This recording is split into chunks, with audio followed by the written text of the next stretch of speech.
says that she loves me. Isn't it lovely when the one you loving is the one you're loving? And I don't know how God does this, but that's why I'm being obedient in the word. But I was like, I need to talk to somebody about this. I got a call today. I was like, did you Omi was like, did you see this story? And I was like, what story? It's starting. Okay, so the Supreme Court, of course, in June decided to reject affirmative action in collegiate admissions. Now I said this is not this is not the end. This is the beginning, right? So it was private schools and public schools. It was Harvard. It was and now there was a lawsuit filed yesterday by the nonprofit American Alliance for Equal Rights. It's like the Daughters of Liberty and the Daughters of the Confederacy and the Mothers for the American Alliance for Equal Rights. That sounds like something that you and I should be for, right? But this is the organization that has been for the last 25 years trying to overturn affirmative action, founded by Edward Bloom. Edward Bloom. He's the face of overturning affirmative action. So he filed a lawsuit against the Fearless Fund. He said the Fearless Fund is violating Section 1981 of the Civil Rights Act of 1866. Isn't the same one that Byron Allen used? Anyway, a U.S. law barring racial bias in private contracts by making only Black women eligible in a grant competition. So the Fearless Fund was founded by Keisha Knight Pulliam, Arian Simone, I think you know a couple of these people, and Ayanna Parsons, right? These three women founded this fund. They have investors that include Bank of America, Costco, General Mills, MasterCard, JP Morgan Chase. The money that they use that they get from these companies go to fund founders, Black women, because guess what? In the VC world, first of all, Black women, I think, get 1% of the money. Black people get 2% of all VC money. And Black women run companies represent, I think, like 2% of all of the tech-led companies in the country. So Keisha Knight Pulliam, Arian Simone, and Ayanna Parsons came together and said, let's put together a fund. And they called it the Fearless Fund. Now Edward Bloom is filing a lawsuit. And he's not the only one. So, after George Floyd, and we're going to have this conversation for the next hour. So I'm just setting the table. After George Floyd, and I said this, and y'all can go back to the videotape. Mm-hmm. I said, this window is a very short window. Yep. All they want you to do, Negroes, is to get out the street and get back to work. Stop all of this out here protesting. It's bad for business. So here, you get a check, you get a check, you get a check. Hey, McKinsey, give a lot of money to Black schools and stuff. Shut them up. Oh, you got civil rights leaders? Give them some money too. Black banks. Okay, give them some money too. But at some point, that money's going to stop. I said the window's going to close. You got this short period of time to get all you can, and people say, oh no, diversity and inclusion. Everybody hired somebody. $300,000 salaries here, there. Let's just bring them in. They had no intentions on actually being diverse or inclusive. Yeah. But this was strategy, right? The world is on fire. George Floyd, we all watched. The whole world. England, Germany, people are in the streets all over the globe looking at a Black man call for his mama as his life was being snuffed.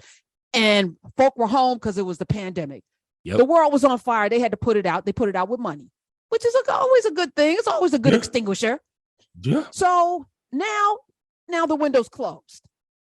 And we got this affirmative action lawsuit. Y'all let that president seat 3 Supreme Court justices because you didn't want to show up for a midterm or for Hillary. And that's fine. Yep. I don't like her either, but damn it, I could see the future. Yeah. And here we are. This is y'all's fault. All y'all that didn't vote. And that's fine. But now don't open your mouth to be upset about something that you could have prevented. But now we're here, Drew McCaskill. And they're not just going after the Fearless Fund, because after George Floyd, Microsoft joined the avalanche of companies announcing these plans for diversity, overwhelming the white workforce. The tech giant promised Microsoft to double the number of Black employees in senior leadership by 2025. It also pledged to double the number of Black and African-American owned suppliers, Microsoft, by 2023. And it has done mostly that. But now it's being under scrutiny by secretaries of state across the country in Republican-led states for, quote, racially discriminatory quotas. Microsoft's being targeted now by attorney generals. I'm sorry, not Secretary of State. Tennessee attorney generals, one of them, his name is Jonathan Skrmetti. He said, we want companies to know that they may not be able to do all of these things that they've been doing. Kansas also came in urging Microsoft and other Fortune 100 companies to re-examine their policies in response to the Supreme Court ruling. So they're going to use that ruling to say, no, you can't have these set-aside jobs anymore because it's against the Supreme Court. It is no longer the law. You cannot have set-asides and quotas. The thread is pulled. We are here now, Drew McCaskill, and Microsoft's not going to be the only one. You know what's crazy about it is that you're so right in the conversation that you had where you're like, there's gonna be a period of time to take advantage of this. I think that period of time could have been extended if many folks had done the other thing that you said, because I remember when we were talking about it, is that there had to be some people needed to get together and have some kind of third-party accountability for the dollars that were spent, right? Because then you could make sure that people were guaranteed to actually get the full extent of what they were doing. I think it sucks that there are companies that made these commitments and then put in effort and a whole lot of money to meet those commitments, and now they're going to be targeted, right? So I think that's wild.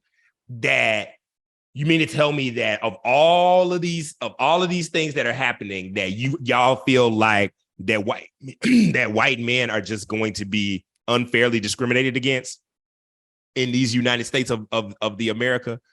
All right, where there's only been one instance in the history of American politics where the president of the United States was not a white man, and we feeling like that there's going to be discrimination against white men in this country.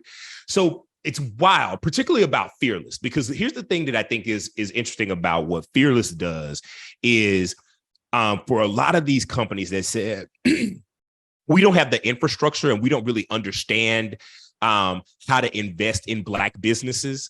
We don't know what to do with the money. So we're going to go out and partner with someone who actually has connection to the community and funnel our money through these partners who we trust, right?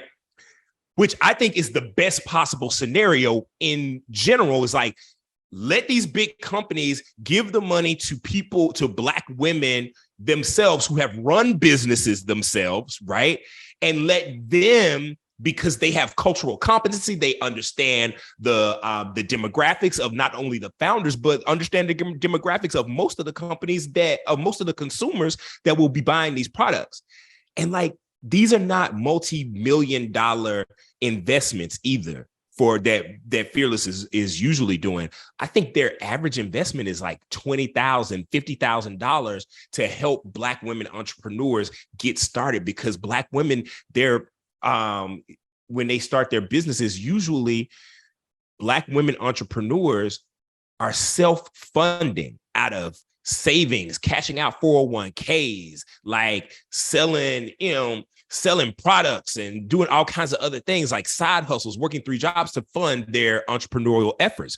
We see it all the time in the data around LinkedIn that like many Black women entrepreneurs are still working two jobs as they're building their business. Not one job, 2 jobs as they're building their businesses because they can't get funding. It's crazy. And this is a 71-year-old man who's been on this path to end any sort of affirmative action for decades. Why do you think that is? Life's mission. Because this with Edward Bloom, because I remember the redheaded child that he had in Texas, that the original case that only Clarence Thomas said, yes, this is discriminatory. And then the rest of the Supreme Court mushed him in the face. And then we had Trump, who then was able to put a court together that could overturn Roe v. Wade and affirmative action. Be clear, this was on their to-do list. And I said this too. These are the things, voting rights. Right. And so we can't see beyond our feelings sometimes, and we get in it, but this is what happens when you're not strategic, when you're just emotional, when you don't like people and you don't vote for them, instead of thinking, how's this going to impact my children's children? right? That should be how you vote, right? What is Yep. the impact on my children? And what is my responsibility to hold accountable? Or what's the ask even? Because other people come in, they elect presidents because they know exactly what it is they want to get from this president. I'm watching Warrior right now, and there's this whole thing in Chinatown and San Francisco back with the railroads and things. And the Irish are fighting for different things. And the guy was like, no, let's just elect somebody. And then we tell them what to do. Yeah. And the guy was like, yes, this is what we do. I have money. I'm a railroad guy. You have the muscle with the Irish. We'll put you as police, and then we'll tell the mayor what we want to. You want the Chinese people gone? And then guess what happened? The Chinese Exclusion Act and all these other acts that followed because somebody put pressure. We don't even come with an ask other than you need to do something for Black people. Okay, what? Reparations. Well, that's an act of Congress. Yeah. So What what do you want me to do? Right. And you didn't ask Obama for anything other than some photos at Christmas time, and you ain't asked Biden for anything, but you expect everything. And if I'm being wrong right now, call me 866-801-8255. But Drew, like even on the business side, and I know you're going to run and come back in, but I want you to kind of give us a prescription, because as I look at the playing field that I'm in, yeah, I feel like we need to do something different. And Oh, begging can't be at the top of it, right? There needs to Right. be a power play with the $1 trillion that we spend annually. Yeah. That doesn't include us getting diversity dollars. That we need to choice meat off the table, or we butcher our own cow. Yeah. Listen, I think that there's two things that are sort of these interesting epicenters of power that are these levers that we have that we never pull.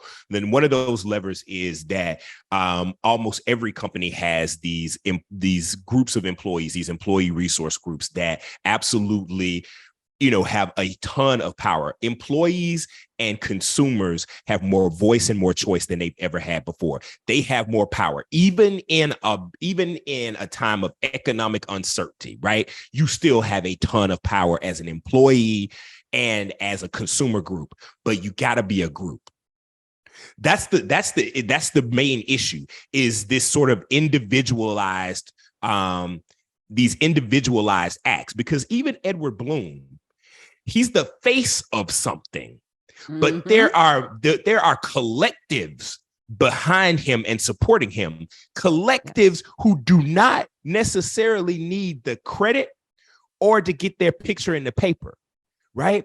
And so there's a mindset around that about how it's literally collective bargaining, is that even if it's one person sent forward, and they have the full thrust of the collective behind them, that's with consumers that say, we're not going to spend money on these days. We're not going to spend money with these companies. We're not going to buy this single product as a collective, right? That one point, everybody talks about, well, spending power, that's not real power. You're spending money. Yes, it is. It's a lot of power. It's the foundation of this country's foundings. Are you kidding me? It's sugar, it's cotton, it's tobacco, it's all of those things. And who's the consumer? And the reason why the beavers got jacked up in America is because Britain wanted to have beaver waterproof hats.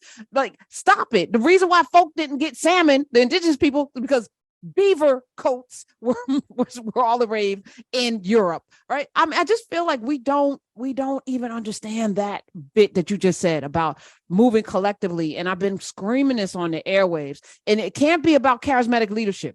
Edward Bloom is not charismatic. He's the face of something greater. Those three ladies, the daughters, the mothers of liberty, or whatever the hell they call it, the mothers of hypocrisy, they're funded, which is why they're able to be in so many states so quickly with an agenda that they can't even read, because they don't read well. These ladies are not smart, but they're the face of something, right? Can we have something that's the face of something instead of people trying to be famous? Imagine if we had our own stealth organizations where we were just cranking out great strategy, bringing in the top strategists to have a meeting in just a building with no sign on it.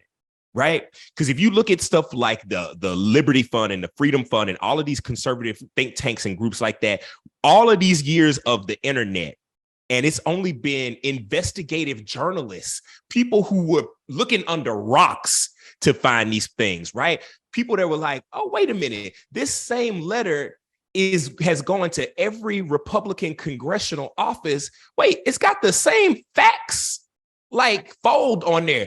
It's one person sending all of this stuff, right? but we can't figure out who it is. Imagine if we had our own stealth organizations. Remember that character Felicia Rashad had, that the Felicia Rashad character in, was it Watchmen?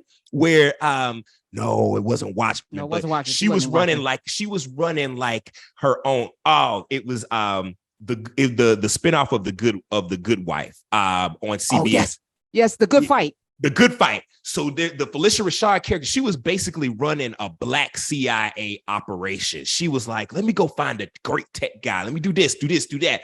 And under the radar, she didn't want to be on the news.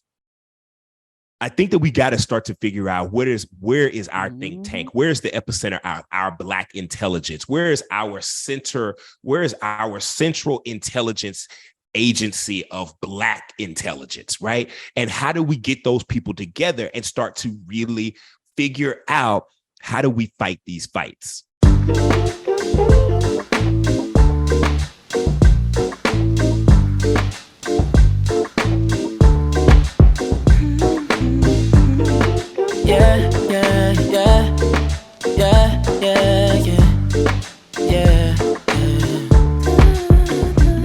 I run my fingers through her hair as she smiles and says that she loves me.